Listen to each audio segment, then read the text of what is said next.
Hello students, class 12 chemistry.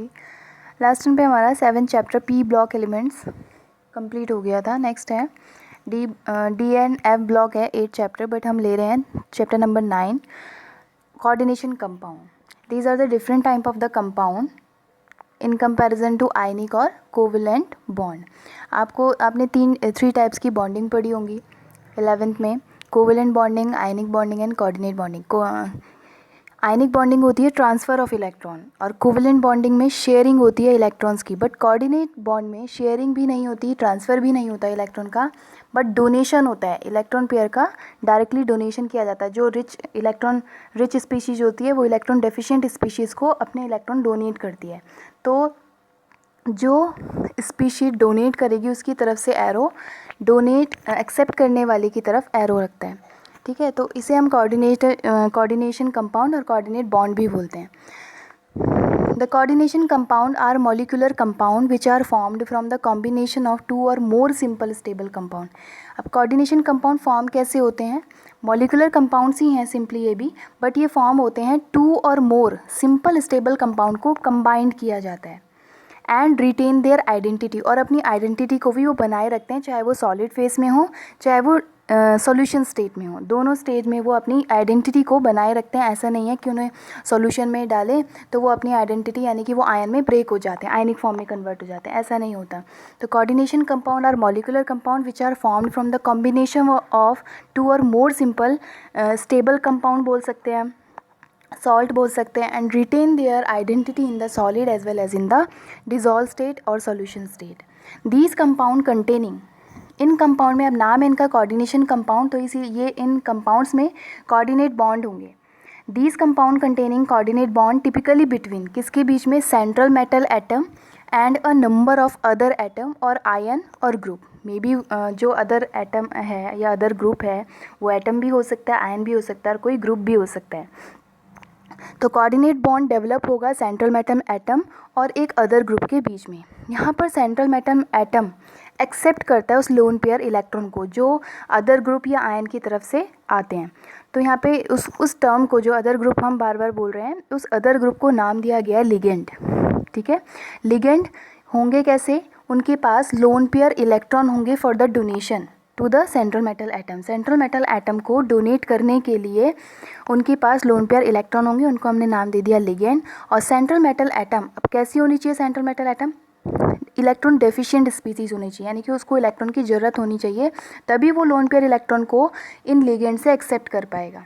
तो ये इस टाइप के कंपाउंड जो होंगे कोऑर्डिनेशन कंपाउंड इनको बोलते हैं। सेंट्रल मेटल एटम, ये कोऑर्डिनेशन लिगेंड से सेंट्रल मेटल एटम की तरफ एक कोऑर्डिनेट बॉन्ड बना है। ये एरो आपको दिख रहा होगा, एरो किसकी तरफ है? सेंट्रल मेटल एटम की तरफ। इट मीन्स किसने एक्सेप्ट किया है इलेक्ट्रॉन को? सेंट्रल मेटल एटम ने। Electron deficient species, ligand is electron rich species. Ligand में भी आयन भी हो सकता है, कोई न्यूट्रल एटम हो सकता है या फिर कोई मॉलिक्यूल हो सकता है। अब लिगेंड होंगे कैसे? Which have loan pair of electron. आपने लुईस कॉन्सेप्ट पढ़ा होगा, जिनके पास लोन पेयर ऑफ इलेक्ट्रॉन होते हैं उनको हम लुईस बेस बोलते हैं, और जो इन इलेक्ट्रॉन पेयर को एक्सेप्ट करते हैं वो लुईस एसिड होते हैं। तो यहाँ पर लिगेंड क्या हो गया? Ligand act as a Lewis base and central metal atom act as a Lewis acid. ठीक है, तो लिगेंड विच हैव, लिगेंड क्या होंगे? जिनके पास लोन पेयर ऑफ इलेक्ट्रॉन होंगे for the donation to the electron deficient species. According to Lewis concept, अपने 11th में एसिड एंड बेस कॉन्सेप्ट के लिए पढ़े होंगे लुईस, आर्रीनियस एंड लुईस बेस। कैसे बेस होते हैं? Those species which have loan pair of electron for the donation. ठीक है, इनके पास एक इलेक्ट्रॉन पेयर होता है डोनेट करने के लिए, इसीलिए इनको इलेक्ट्रॉन पेयर डोनर भी बोला जाता है, क्योंकि ये डोनेट कर सकती है। फॉर एग्जांपल लुईस बेस कौन कौन सकते हैं? H2O। H2O में ऑक्सीजन जो है, ठीक है, ऑक्सीजन 2 हाइड्रोजन से जुड़ा हुआ होता है और उसके पास एक लोन पेयर होता है डोनेट करने के लिए। 1 lone pair present on the oxygen atom for the donation. Next is CO, carbon monoxide. It has also 1 pair electron for the donation. Carbon के पास भी इलेक्ट्रॉन डोनेट करने के लिए लोन पेयर होते हैं। इसमें ऑक्सीजन में नहीं होते, क्योंकि ऑक्सीजन इलेक्ट्रॉन से बहुत प्यार करता है, इलेक्ट्रोनेगेटिव है, इलेक्ट्रॉन को वो खींचेगा अपनी तरफ। कार्बन नहीं करता, तो इसलिए यहाँ पे कार्बन डोनेट करता है, नॉट ऑक्सीजन। अब जितनी भी नेगेटिव वाले चार्जेस वाले हैं, तो नेगेटिव चार्ज कब लगता है, यानी कि उसके पास ऑलरेडी इलेक्ट्रॉन ज़्यादा अमाउंट में है, तभी वो डोनेट कर सकता है। तो जितने भी न्यूक्लियोफाइल हैं, न्यूक्लियोफाइल क्या होते हैं, जिन पर नेगेटिव चार्ज होता है, तो OH negative, Cn negative, these are the nucleophile. जिन पर नेगेटिव चार्ज होगा वो भी लुईस बेस होंगे, क्योंकि उनके पास एक्स्ट्रा इलेक्ट्रॉन है फॉर द डोनेशन। ऐसी NH3 आपको पता है, अमोनिया के पास भी एक लोन पेयर इलेक्ट्रॉन होता है, this act as a Lewis base. अब यहाँ पे बेसिक टर्म क्या है, न्यूक्लियोफाइल। हम वहाँ पर nucleophile, Lewis base and ligand, 3 term है, तीनों एक ही चीज़ हैं। लिगेंड हम कोऑर्डिनेशन केमिस्ट्री में उसको बोल देते हैं, लुईस बेस इनऑर्गेनिक केमिस्ट्री में बोल देते हैं, और जब न्यूक्लियोफाइल बोलते हैं तो ऑर्गेनिक केमिस्ट्री की बात करते हैं। होती तीनों एक ही चीज़ है, ठीक है। सब तीनों के पास क्या होता है, लोन पेयर इलेक्ट्रॉन होते हैं फॉर द डोनेशन, बट इनको अलग अलग टर्म्स के लिए यूज़ किया जाता है। जैसा देश वैसा भेष वाली बात होगी, कि जैसे कोऑर्डिनेशन केमिस्ट्री में हम पढ़ेंगे तो उसको बोलेंगे लिगेंड, अगर इनऑर्गेनिक केमिस्ट्री में पढ़ रहे हैं तो उसको लुईस बेस, और न्यूक्लियोफाइल जब हम बोलते हैं तो वो ऑर्गेनिक केमिस्ट्री की हम बात करते हैं। लुईस एसिड, अभी हमने लुईस बेस पढ़ा। अब Lewis acid, those electron deficient species which accept the lone pair electron, जिनके पास इलेक्ट्रॉन की क्या होती है, कमी होती है, तो भी वो इलेक्ट्रॉन को एक्सेप्ट कर पाएंगी। तो these electron deficient species which accept the in lone pair electron, जो लुईस बेस डोनेट करते हैं इलेक्ट्रॉन पेयर को, ये लुईस एसिड उस इलेक्ट्रॉन पेयर को एक्सेप्ट करती हैं because of electron deficient species. For example, जितने भी पॉजिटिवली चार्ज होते हैं उनके पास इलेक्ट्रॉनों की कमी होती है, तो Cu2 positive, Fe2 positive, Fe3 positive, AlF3 also, यहाँ पे चार्ज नहीं है, न्यूट्रल एटम है, AlF3 also the Lewis acid. That is central atom. यहाँ पर अब सेंट्रल मेटल एटम है, वो कैसे एक्ट करेगा, लुईस एसिड की तरह, लुईस एसिड और इलेक्ट्रोफाइल। तो अब वही है, हमने बेस के लिए क्या बोला था कि न्यूक्लियोफाइल हम ऑर्गेनिक केमिस्ट्री में और इलेक्ट्रोफाइल भी ऑर्गेनिक केमिस्ट्री में। लुईस एसिड आपका किससे आया है, इनऑर्गेनिक केमिस्ट्री से। सेंट्रल मेटल एटम हम कहाँ यूज़ करते हैं, कोऑर्डिनेशन केमिस्ट्री में। एग्जाम्पल ऑफ कोऑर्डिनेशन कंपाउंड, ये कोऑर्डिनेशन कंपाउंड होते क्या हैं, सपोज एक NiCl2, nickel chloride, nickel dichloride react with the ammonia to form the NiNH3 coordination, this is coordination compound. Coordination compound या फिर हम इनको कॉम्प्लेक्स कंपाउंड, पहले जब बहुत स्टार्टिंग में जब इसकी स्टडी हुई थी तो इनको कॉम्प्लेक्स कंपाउंड बोला जाता था, बट लेटर ऑन जैसे जैसे मॉडर्न केमिस्ट्री आती गई, उनमें वेरिफिकेशंस होते गए, तो उसको नाम दे दिया गया coordination compound. If this coordination compound dissolve in water, अगर इस कोऑर्डिनेशन कंपाउंड को हम पहचानेंगे कैसे कि कोऑर्डिनेशन कंपाउंड है, कि कोऑर्डिनेशन कंपाउंड को हम वाटर में डिजॉल्व करें, दे रिटेन देयर आइडेंटिटी, ये अपने पूरी तरीके से कम्प्लीटली आयनाइज नहीं होते और अपनी आइडेंटिटी को बनाए रखते हैं, retain their identity. For example, जैसे हमने इसको डिज़ोल्व किया वाटर में, इसी NiNH3 और Cl2 को, आपको नीचे दिख रहा होगा, two gives the 2Cl negative, NiNH3 2 positive. अब आप देख रहे होंगे निकिल और NH3 ये ब्रेक नहीं हुए, ये आयन में ब्रेक नहीं होंगे, डिसोशिएट नहीं होंगे, क्योंकि because of the coordination bond between nickel and ammonia. Ammonia और निकिल के बीच में कोऑर्डिनेशन बॉन्ड है। ये अपनी आइडेंटिटी तब खोते हैं जब हम इसमें एक्सट्रीम कंडीशन इसको अप्लाई करते हैं। अभी हमने नॉर्मली इसको वाटर में घोला है, लेकिन एक्सट्रीम कंडीशन, अब एक्सट्रीम कंडीशन बहुत ज़्यादा हाईली एसिडिक या फिर हाईली एल्कलाइन सोल्यूशन में जब इसको डिजोल्व किया जाता है तब जाके ये ब्रेक होते हैं। लेकिन नॉर्मली सोल्यूशन की हम बात करें, अगर नॉर्मल सोल्यूशन में इसको डिजोल्व कर रहे हैं, they retain their identity and does not break into the ion, ion में कन्वर्ट नहीं होते हैं। तो ये जो स्क्वायर ब्रैकेट में आपको दिख रहा है, इसको हम बोलते हैं complex ion. NiNH3 is 2 positive, this is complex ion या कोऑर्डिनेशन स्फीयर भी बोलते हैं इसको।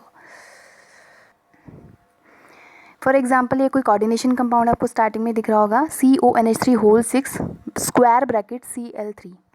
कोऑर्डिनेशन कंपाउंड आपको कैसे पहचानेंगे, कोऑर्डिनेशन कंपाउंड इनको स्क्वायर ब्रैकेट में लिखा जाता है, ठीक है। जो इनका सेंट्रल मेटल एटम होता है और इनके जो लिगेंड होते हैं वो स्क्वायर ब्रैकेट के अंदर होते हैं। तो स्क्वायर जिनके बीच में कोऑर्डिनेशन बॉन्ड होगा सेंट्रल मेटल एटम और लिगेंड के बीच में, उनको स्क्वायर ब्रैकेट में लिखा जाता है। जो कि बाहर जो आयन है उनको बोलते हैं हम काउंटर आयन, जिनसे चारों तरफ से घिरे रहते हैं, सराउंडेड, काउंटर आयन। और जो स्क्वायर ब्रैकेट के अंदर आपको दिख रहा है, पूरी स्क्वायर ब्रैकेट वाली टर्म को हम बोलते हैं कोऑर्डिनेशन एंटिटी, ठीक है। कॉम्प्लेक्स आयन भी हम इसी को बोलते हैं और कोऑर्डिनेशन स्फीयर भी इसी को बोलते हैं। तो कोबाल्ट यहाँ पर सेंट्रल मेटल एटम है और NH3 NH3 आपको पता है इसके पास लोन पेयर इलेक्ट्रॉन होते हैं फॉर द डोनेशन, तो NH3 act as a Lewis base और लिगेंड। तो NH3 यहाँ पे लिगेंड है। Cobalt central metal atom, because electron deficient species it act as a Lewis acid. Then the coordination entity और complex ion और coordination sphere तीनों एक ही चीज़ है। जो स्क्वायर ब्रैकेट में जो भी एटम या मॉलिक्यूल या आयन लिखे हुए होते हैं स्क्वायर ब्रैकेट के अंदर, उसको हम बोलते हैं कोऑर्डिनेशन एंटिटी, कॉम्प्लेक्स आयन या फिर कोऑर्डिनेशन स्फीयर। यहाँ लिखा है द सेंट्रल एटम और आयन, द मॉलिक्यूल और ion bonded to its enclosed in the square bracket. Square bracket में जिस भी मॉलिक्यूल या आयन के साथ सेंट्रल मेटल एटम कंबाइंड होते हैं स्क्वायर ब्रैकेट के अंदर जो लिखा हुआ है, उसको हम कलेक्टिवली बोल देते हैं कोऑर्डिनेशन एंटिटी और स्फीयर। फॉर एग्जांपल आपको नीचे दोबारा से लिखा है CuNH3 whole 6 Cl3, this is complex ion, क्या हो जाएगा CuNH3 whole 6 complex ion, this is coordination entity और स्फीयर। कोऑर्डिनेशन कंपाउंड भी डिफरेंट टाइप के होते हैं। कैटायनिक कॉम्प्लेक्स, अगर उसमें पॉजिटिव चार्ज है तो कैटायनिक कॉम्प्लेक्स, नेगेटिव चार्ज है तो एनायनिक कॉम्प्लेक्स, न्यूट्रल है तो कोई चार्ज ही नहीं होगा तो neutral complex. For example cationic complex का एग्जांपल है CuNH3 whole 6 3 positive, NiNH3 whole 6 2 positive, ये कैटायनिक कॉम्प्लेक्स के एग्जांपल है। ऐसी एनायनिक कॉम्प्लेक्स के example AgCN whole twice negative and FeC2O4 oxalate, iron oxalate C2O4 whole thrice 3 negative, neutral complex COCl3NH3 whole thrice, ये neutral है NiCO whole 4, this is neutral complex. Next is what is central metal atom. जैसे हम neutral complex में यहाँ पे COCl3 लिखता है तो यहाँ पे सेंट्रल मेटल एटम कौन है, कोबाल्ट। ऐसी NiCO4 में सेंट्रल मेटल एटम कौन है, Ni, निकिल। तो सेंट्रल मेटल एटम है क्या, द एटम और ion which a fixed number of neutral molecule और ion are attached in the coordination entity, कि कोई एटम या आयन जो कि फिक्स्ड नंबर ऑफ अमाउंट किसी मॉलिक्यूल या आयन से फिक्स्ड अमाउंट में या फिक्स्ड नंबर में अटैच होता है कोऑर्डिनेशन एंटिटी के अंदर, यानी कि ये जो कोऑर्डिनेशन स्क्वायर ब्रैकेट है इसको कोऑर्डिनेशन एंटिटी बोलते हैं। इसके अंदर जितने नंबर ऑफ लिगेंड के साथ अटैच होता है वो सेंट्रल मेटल एटम होता है, is called the central metal atom. NiNH3 whole 6 is the charge is 2 positive, तो इसमें सेंट्रल मेटल एटम क्या हो गया, Ni2 positive. What is ligand, neutral molecule और आयन बॉन्डेड टू, जो सेंट्रल मेटल एटम से या आयन से कंबाइंड होता है, बॉन्डेड होते हैं by the coordination bond, this is called the ligand in a coordination entity. Square bracket में सेंट्रल मेटल एटम से जो कंबाइंड होते हैं with the coordination bond, this is called the ligand. For example COCl3NH3 whole 5 2 positive, इसमें ligand क्या होंगे, ligand NH3 molecule and Cl negative ion, chloride ion, and central metal atom क्या हो जाएगा, कोबाल्ट 3 पॉजिटिव। अब central metal, आपके दिमाग में ये चीज़ आ जानी चाहिए कि central metal atom electron deficient species होती है, it act as a Lewis acid which accept the lone pair electron, ये लोन पेयर को एक्सेप्ट करेंगी बाय द किससे, जो लुईस बेस डोनेट करता है इलेक्ट्रॉन्स को। लिगेंड्स क्या होंगे, लुईस बेस होंगे which donate the lone pair electron, because it's have a lone pair electron, के पास है लिगेंड के पास लोन पेयर इलेक्ट्रॉन डोनेट करने के लिए, इसलिए वो डोनेट करते हैं to the electron deficient species. तो लिगेंड डोनेट करते हैं सेंट्रल मेटल एटम को, तो एरो सेंट्रल मेटल एटम की तरफ हो गया, कोऑर्डिनेशन बॉन्ड फॉर्म होता है लिगेंड और सेंट्रल मेटल एटम के बीच में। Next is types of compound. Types of compound, simple salt आपने पढ़े होंगे, डबल सॉल्ट नहीं पढ़े होंगे।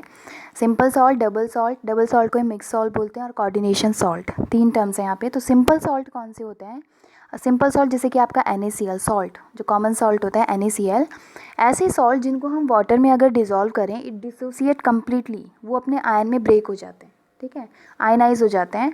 If dissolve in water dissociate into 1 cation and 1 anion, 1 cation, एक कैटायन और एक एनायन फॉर्म करते हैं जब उनको डिज़ोल्व किया जाता है वाटर में, तो ऐसे सॉल्ट को हम सिंपल सॉल्ट कहते हैं। फॉर एग्जाम्पल NaCl को आप डिजोल्व करोगे वाटर में तो क्या फॉर्म होगा, Na positive and Cl negative, तो एक कैटायन यानी कि एक सोडियम आयन और एक क्लोराइड आयन फॉर्म हुए हैं, तो एक कैटायन एक एनायन। ऐसे सॉल्ट जिसमें 1 कैटायन एंड 1 एनायन फॉर्म होते हैं, ऐसे सॉल्ट को हम सिंपल सॉल्ट कहते हैं। सेकेंड इज डबल सॉल्ट और mixed salt. If dissolve in water, अगर ऐसे सॉल्ट को जो मिक्स सॉल्ट हैं या डबल सॉल्ट हैं इनको हम डिज़ोल्व करते हैं वाटर में, dissociate into more than one cation और एनायन, एक से ज़्यादा कैटायन और एनायन में डिसोशिएट हो जाते हैं डबल सॉल्ट और मिक्स सॉल्ट। अब ये डबल सॉल्ट मिक्स सॉल्ट बनते कैसे हैं, 2 सिंपल सॉल्ट को अगर आप मिक्स कर दो, दो सिंपल सॉल्ट को मिक्स कर दोगे तो डबल सॉल्ट और मिक्स सॉल्ट फॉर्म हो जाता है. Then the third one is, अभी हम इसके डबल सॉल्ट के एग्जांपल लेंगे. Third one is coordination salt.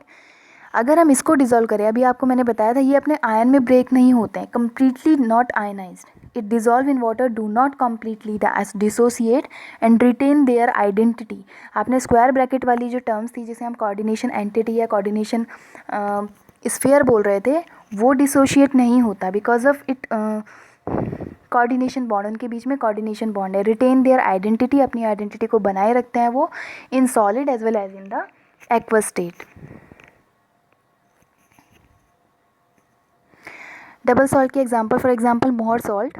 Mohr salt इसका फॉर्मूला होता है FeSO4NH4 whole twice SO4 into 6H2O. Double salt prepared by the mixing. Two simple salt को आप मिक्स कर दीजिए इन द सॉलिड स्पेस में, आप मिक्स कर दीजिए दो सॉल्ट को, तब हमारा डबल सॉल्ट फॉर्म हो जाता है. फॉर एग्जांपल जैसे यहाँ पर FeSO4NH4 होल ट्वाइस मोहर सॉल्ट दिया गया है, तो मोहर सॉल्ट में आपको दिख रहा होगा फेरस सल्फेट FeSO4, ये एक सिंपल सॉल्ट है, और ammonium sulphate NH4 whole twice SO4, दो ये सिंपल सॉल्ट हैं अलग अलग. इन और FeSO4 फेरस सल्फेट का जो कलर होता है ग्रीन कलर का होता है, और अमोनियम सल्फेट होता है वाइट कलर का. इन दोनों को हम जब मिक्स करते हैं लैब में तो मोहर सॉल्ट फॉर्म किया जा सकता है. तो मोहर सॉल्ट कैसा होता है, लाइट ग्रीन कलर का. अब वो ग्रीन कलर किसकी वजह से आ रहा है, फेरस सल्फेट की वजह से, बिकॉज ऑफ फेरस सल्फेट आया हुआ ग्रीन कलर. अब लाइट ग्रीन क्यों हो रहा है, क्योंकि इसमें वाइट कलर का अमोनियम सल्फेट मिक्स कर रहे हैं. तो सिंपल सॉल्ट, दो सिंपल सॉल्ट हमने मिक्स किए, फेरस सल्फेट और ammonium sulphate, to form the Mohr sulphate. This is double salt. अगर इस डबल सॉल्ट को यानी कि मोहर सॉल्ट को हम डिज़ोल्व करते हैं वाटर में, to form the more than one cation and anion. Dissolve कर दीजिए तो हमें कौन कौन से कैटायन मिलेंगे, ferrous ion Fe2 positive, SO4 2 negative, sulphate ion and NH4 positive, ammonium ion. Give more than one cation और एनायन. एक कैटायन और एक एनायन से ज़्यादा हमें मिलते हैं यहाँ पे. इन आपने सिंपल सॉल्ट में देखा उसमें केवल हमें वन कैटायन और वन एनायन ही फॉर्म हो रहा था, बट डबल सॉल्ट में मोर देन वन, एक से ज़्यादा कैटायन और एनायन फॉर्म होते हैं ऑन द डिसोल्यूशन. ऐसी सेकेंड है पोटाश LMP, आपका डबल सॉल्ट का एग्जाम्पल है. फिटकरी K2SO4 Al2 SO4 whole thrice 24H2. This is example of the double salt. Potash alum या फिर इसको फिटकरी भी बोलते हैं हिंदी में. डिसोसिएट, ये भी डिसोशिएट, वाटर में जब हम डिज़ोल्व करेंगे तो ये भी मोर देन वन कैटायन और एनायन फॉर्म करते हैं. K positive potassium, Al3 positive and SO4 2 negative, क्योंकि ये भी दो सॉल्ट सिंपल सॉल्ट से मिलकर बना है, K2SO4 potassium sulphate and aluminium sulphate से. ऐसी कार्नेलाइट, कार्नेलाइट भी एक एग्जांपल है डबल सॉल्ट का. KCl MgCl2 6H2O. Potassium chloride और मैग्नीशियम डाइक्लोराइड के को दोनों को एक साथ मिक्स करने से दोनों सिंपल सॉल्ट होते हैं, तो डबल सॉल्ट फॉर्म होता है. Dissociate into the more than one cation और anion, K positive Cl negative and Mg2 positive. Then the coordination salt. Third one is coordination salt. Does not, ये मैंने आपको पहले भी बता दिया कि ये कम्प्लीटली डिसोशिएट नहीं होते इन वाटर. इनके लिए कुछ एक्सट्रीम कंडीशन प्रोवाइड करनी पड़ती है ताकि ये जो कॉम्प्लेक्स आयन होता है जो स्क्वायर ब्रैकेट में लिखा रहता है जिसे हम कोऑर्डिनेशन एंटिटी या कोऑर्डिनेशन स्फेयर बोलते हैं, वो कम्प्लीटली डिसोशिएट होता है, बट बहुत एक्सट्रीम कंडीशन उसे प्रोवाइड करनी पड़ती है. अगर हम नॉर्मली सोल्यूशन में उसको डिसोशिएट कर रहे हैं या डिज़ोल्व कर रहे हैं, जैसे K4FeCN6 है, potassium ferrocyanide, dissociate into 4K positive and FeCN whole 6 4 negative. This is the complex ion जो स्क्वायर ब्रैकेट में FeCN6 है. कॉम्प्लेक्स आयन कोऑर्डिनेशन स्फीयर या कोऑर्डिनेशन एंटिटी, ये डिसोशिएट नहीं होती, ये अपनी आइडेंटिटी को नहीं खोते. Do not loss their the identity. Next, the difference between the double salt and coordination compound. First is double salt exist only in solid phase. Double salt जो होते हैं वो सॉलिड फेस में एग्जिस्ट करते हैं. डिसोशिएट, अगर आप इसको सोल्यूशन में आप डिसोशिएट कर दीजिए तो ये क्या हो जाते हैं, ब्रेक हो जाते हैं अपने आयन में, केवल सॉलिड फेस में ही एग्जिस्ट करते हैं. ऐसे कोऑर्डिनेशन कंपाउंड एग्जिस्ट करते हैं in the solid state as well as in the dissolve state. आपको बताया था ये अपनी आइडेंटिटी को बनाए रखते हैं, चाहे वो सॉलिड स्टेट में हो चाहे वो डिसोल्यूशन स्टेट या एक्वस सॉल्यूशन में. सेकंड, डबल सॉल्ट में they lose their identity solution, solution में अपनी आइडेंटिटी को खो देते हैं. Coordination compound they do not complete lose their identity. Coordination compound retain the identity in the solution. Third one, the property of the double salt are essentially the same as those of the constituent compound. Double salt की जो property होती है essentially the same that जो constituent compound है उनकी जैसी ही होती हैं. कोऑर्डिनेशन कंपाउंड की प्रॉपर्टीज़ डिफरेंट होती हैं, जो उनके कॉन्स्टिट्यूएंट हैं जिनसे वो मिलकर बनते हैं उनसे थोड़ी डिफरेंट होती हैं. Double salt metal ion exhibit their normal valency में एग्जिबिट करते हैं, but coordination compound metal ion is surrounded by number of oppositely charge ion, oppositely charge ion से सराउंड रहते हैं न्यूट्रल मॉलिक्यूल से भी, more than its normal valency से ज़्यादा वैलेंसी शो करते हैं। In a double salt the metal ion show their normal valency, metal ion जो होते हैं यहाँ पे नॉर्मल वैलेंसी शो करते हैं डबल सॉल्ट में, बट कोऑर्डिनेशन कंपाउंड में 2 टाइप की आपको वैलेंसी देखने को मिलेगी, एक primary valency and secondary valency, जो कि हम बाद में हम वार्नर थ्योरी में डिस्कस करेंगे। वो एक अलग थ्योरी है जिसमें हम प्राइमरी एंड सेकेंडरी वैलेंसी के बारे में पढ़ेंगे of the coordination compound. Thank you.